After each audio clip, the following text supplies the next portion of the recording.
Please like and subscribe your channel Tattoo Think Exam Thinkers। Point 9 मध्य बिंदु प्रमेय जिसे कहते हैं, यह क्या स्टेट करता है कि किसी त्रिभुज की किन्हीं दो भुजाओं के मध्य बिंदुओं को मिलाने वाला रेखाखंड तीसरी भुजा के समांतर होता है। तो इसकी उपपत्ति के लिए हम मान लेते हैं कि ABC एक त्रिभुज है जिसकी भुजाएं AB व AC के मध्य बिंदु E व F है। तो यहाँ पर देखिए ABC हमने एक त्रिभुज मान लिया है जिसकी भुजाएं AB और AC के मध्य बिंदु E और F है। तो यहाँ पर रचना एक करते हैं हम बिंदु C से BA के समांतर। इस भुजा के समांतर हम एक रेखा खींच रहे हैं जो बढ़ी हुई भुजा EF को D बिंदु पर मिलता है। तो ये हमने यहाँ रचना लिख दी है। अब इसके बाद क्या करते हैं, हम त्रिभुज AEF और त्रिभुज CDF को हम लेते हैं। अब इसको हम सर्वांग सम सिद्ध करेंगे। तो सर्वांग सम सिद्ध करने के लिए जो हमें बिंदु चाहिए वो क्या है हमारे पास, BAF ये वाला कोण जो है वह बराबर है किसके, कोण DCF के।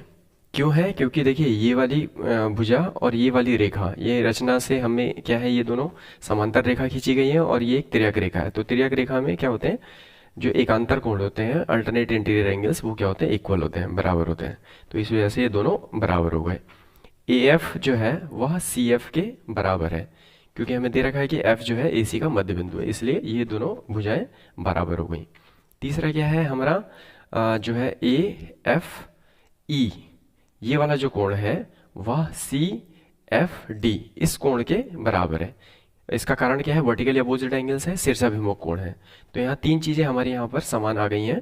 तो इस आधार पे जो है त्रिभुज AEF सर्वांग सम हो गया है त्रिभुज CDF के। किस नियम से, एंगल साइड एंगल, ASA नियम से, कोण भुजा कोण नियम से। तो इस आधार पे जब ये दोनों त्रिभुज हमारे सर्वांग सम सिद्ध हो चुके हैं, तो इस आधार पे हम कह सकते हैं कि जो AE है, AE भुजा जो है वह CD के बराबर होगी। किस तरीके से, CPCT corresponding part of congruent triangle, जो सर्वांग सम त्रिभुजों के संगत भाग आपस में बराबर होते हैं। तो AE हमने दिखा दिया वह बराबर है CD के। अब इसके आगे बढ़ते हैं। देखिए अब चतुर्भुज BCDE हम ले रहे हैं। BCDE इस चतुर्भुज में हम अब ध्यान देंगे। तो BCDE में क्या है, AE जो है, AE भुजा जो है वह किसके बराबर है, आपका EB के बराबर है। क्यों बराबर है, क्योंकि E जो है AB का मध्य बिंदु है। देखिए यहाँ पर E जो है AB का मध्य बिंदु है, तो ये वाला जो भाग है AE वह BE के बराबर है। अब इससे पहले हमने सिद्ध किया है कि EB और CD बराबर है समीकरण 1 से, इस संबंध से ये दोनों बराबर हैं। अब इससे पहले हमने क्या सिद्ध किया था कि AE जो है वह CD के बराबर है और AE जो है वह BE के भी बराबर है।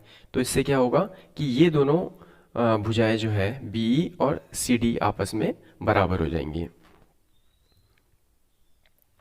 यहाँ पर देखिए जो BE है वह CD के बराबर आ गया। इस आधार पे जो EB है या BE कह लीजिए वह CD के बराबर हो गया समीकरण 1 से।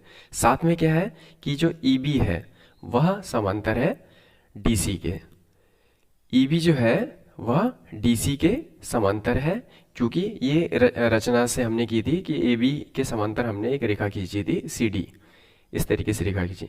तो अंततः हम देख रहे हैं कि BCDE इस चतुर्भुज में विपरीत भुजाओं का एक जोड़ा जो है वह क्या है, एक तो बराबर भी है और समांतर भी है। तो इस आधार पे क्या हो जाएगा, BCDE जो है एक समांतर चतुर्भुज हो जाएगा। अब जब ये समांतर चतुर्भुज हो गया है तो देखिए ED जो है वह समांतर है किसके, BC के। ED जो है वह BC के समांतर हो गया, और जब ED BC के समांतर होगा तो EF भी क्या होगा, BC के समांतर होगा। तो यही देखिए यहाँ पर हमने निष्कर्ष निकाला है कि EF जो है वह किसके समांतर है, BC के समांतर है।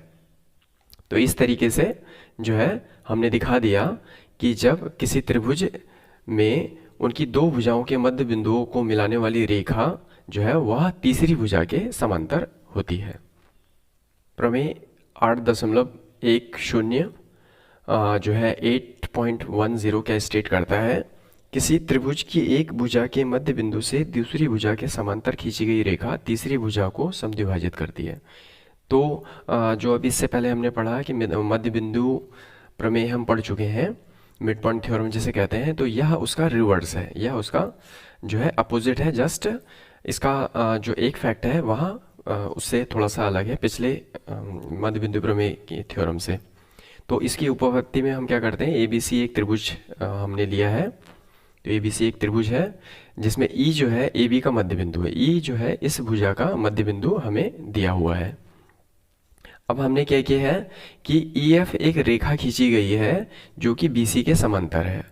तो हमने दिखाना ये है कि F जो है इस AC भुजा का मध्य बिंदु होगा। तो इसके लिए हम क्या करते हैं, फिर से हम एक रचना करते हैं। बिंदु C से एक रेखा L BA के समांतर खींची जाती है। तो C से हम क्या कर रहे हैं, एक रेखा हमने L खींच दी है जो कि BA के समांतर है। यह रेखा जो L है वह EF को जब हम आगे बढ़ाते हैं तो वह D बिंदु पर मिलती है। तो अब हम चतुर्भुज ले लेते हैं, चतुर्भुज BCDE में। इस चतुर्भुज में हम ले रहे हैं, हम देख रहे हैं कि ED जो है वह समांतर है BC के। क्यों समांतर है, क्योंकि EF जो है वह BC के समांतर हमें दिया हुआ है। देखिए यहाँ पर हम कारण भी मेंशन हमने कर दिया है यहाँ पर। अब चूंकि EF समांतर है BC के तो ED जो है वह स्वतः ही BC के समांतर हो जाएगा।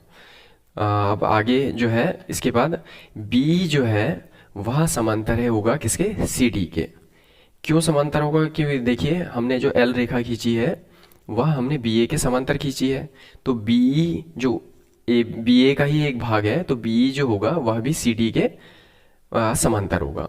तो इस तरीके से BCDE इस चतुर्भुज में हमने देखा कि ED समांतर है BC के और BE समांतर है CD के।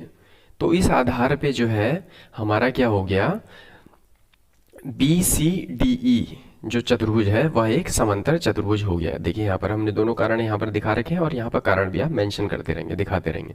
तो अंततः हमारे पे क्या आ गया, चतुर्भुज BCDE एक समांतर चतुर्भुज हो गया है। अब जब समांतर ये चतुर्भुज है तो क्या होगा, CD जो है वह BE के बराबर होगा। क्यों बराबर होगा, क्योंकि समांतर चतुर्भुज की विपरीत भुजाएं बराबर होती हैं। अब इसके बाद इसके साथ साथ हमारे पे क्या है कि AE जो है वह BE के बराबर है। AE जो है वह BE के बराबर है क्योंकि E AB का मध्य बिंदु है। अब इस तरीके से क्या हो गया, हमारे पास AE जो है वह CD के बराबर आ गया। AE जो है वह CD के बराबर है। कैसे हो गया है बराबर, देखिए AE CD के कैसे बराबर हो गया, क्योंकि AE BE के बराबर है और BE किसके बराबर है, CD के बराबर है। तो AE जो है वह CD के बराबर हो जाएगा। तो इसे हमने संबंध एक या समीकरण एक मान लिया। अब हम आगे देखते हैं त्रिभुज AEF और त्रिभुज CDF में। तो यहाँ पर इसको हम देखेंगे, AEF जो त्रिभुज है और आपका CDF जो त्रिभुज है, इन दो त्रिभुजों को हम ले रहे हैं। तो यहाँ पर क्या है, AE बराबर आ गया है CD के, समीकरण 1 से। इसी तरीके से AFE जो कोण है वह CFD कोण के बराबर है। क्यों बराबर है, क्योंकि ये शीर्षाभिमुख कोण है। देखिए ये देखिए शीर्षाभिमुख कोण है, वर्टिकली अपोजिट एंगल्स जिसे कहते हैं। साथ ही जो है EAF जो कोण है वह DCF के क्या है, बराबर है। क्यों बराबर है, क्योंकि ये एकांतर कोण है। देखिए एकांतर कोण कैसे है, क्योंकि ये वाली रेखा जो है इस रेखा के समांतर है और ये एक तिर्यक रेखा है, ट्रांसवर्सल लाइन जिसे कहते हैं। तो ये वाली रेखा जो है इसके बराबर हो गई, ये वाला कोण इस कोण के बराबर हो गया। तो इस तरीके से हम देखते हैं कि AEF जो त्रिभुज है वह CDF त्रिभुज के क्या हो गया, सर्वांग सम हो गया। तो ये आपस में सर्वांग सम हो गए तो AF बराबर क्या हो जाएगा, CF हो जाएगा। AF जो है वह CF के बराबर हो गया, किस कारण से, CPCT से, corresponding part of congruent triangle. तो इस तरीके से हम देखते हैं कि जो EF है, अब चूंकि ये वाला भाग AF जो है वह CF के बराबर आ चुका है, तो इससे स्पष्ट हो जाता है कि F जो है AC का मध्य बिंदु है, अर्थात EF जो है वह AC को समद्विभाजित करता है, और यही हमने सिद्ध करना था।